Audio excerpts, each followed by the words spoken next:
Fluid dynamics के numericals को solve करेंगे। न्यूमेरिकल नंबर 1 है 1580 kilogram car is travelling with a speed of 15 metre per second. एक car है जिसका मास 1580 किलोग्राम है और वो इनिशियल वेलोसिटी यानी शुरू की वेलोसिटी 15 मीटर पर सेकंड के साथ ट्रेवल कर रही है।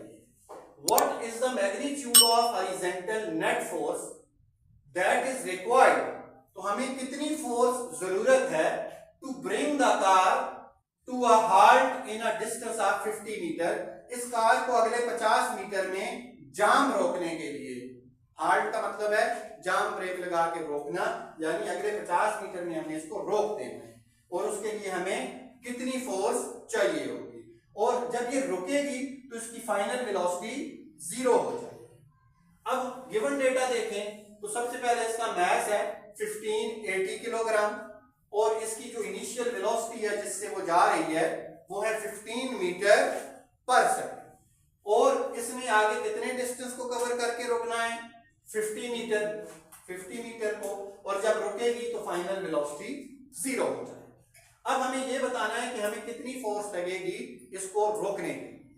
इसको फाइंड करने के लिए जो फार्मूला है third equation of motion 2as = vf² - vi² और f = ma है तो यहां से a = f/m। तो a की जगह हमने f/m को पुट कर दिया।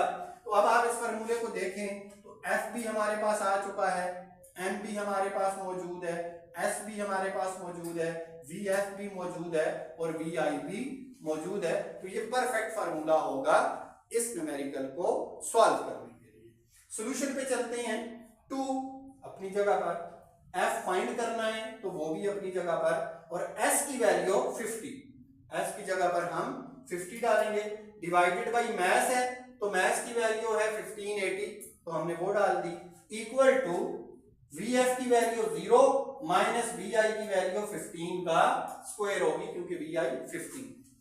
अब फर्दर आप देखें यहां पर तो ये 52 सर हमारे पास हो जाएगा 100f, नीचे वही 1580 इक्वल टू 0 माइनस 15 का स्क्वायर लेंगे तो 225 साथ माइनस आएगा। अब यहाँ पर ये 0 और 0 कैंसिल हो गए तो 10/158 into F equal to minus 225 और 10f इक्वल टू ये क्रॉस मल्टीप्लाई होके चला गया 225 के पास।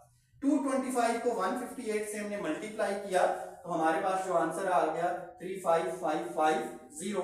तो 10f is equal to minus 35550। अब मुझे f चाहिए तो इस 10 को मैं नीचे डिवाइड करूंगा और 0 0 से कैंसिल होगा तो आंसर आएगा माइनस 3555 न्यूटन। माइनस का मतलब है ये फोर्स अपोजिंग फोर्स है जो कार को रोकने के लिए यूज होगी। तो ये अपोजिंग फोर्स है जिसे हम फ्रिक्शन भी कह सकते हैं जो कार को रोकने में इस्तेमाल